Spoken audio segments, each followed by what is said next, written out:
In a recent interview with Xinhua, former Indonesian ambassador to China, Sugeng Raharjo, said that he's very confident in the future relationship between the two countries.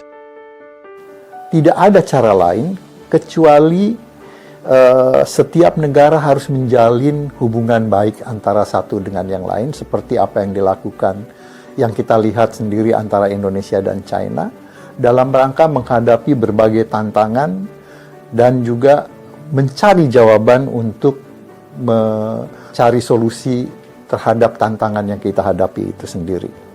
Kalau kita lihat, di era pandemi COVID-19, perdagangan Indonesia dan Tiongkok terus meningkat.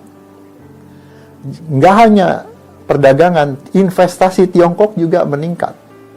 Mengenai prospek hubungan Indonesia dan Tiongkok di masa mendatang, saya memiliki keyakinan bahwa kedua negara akan tetap menjaga dengan baik dan meningkatkan hubungan ini ke depan.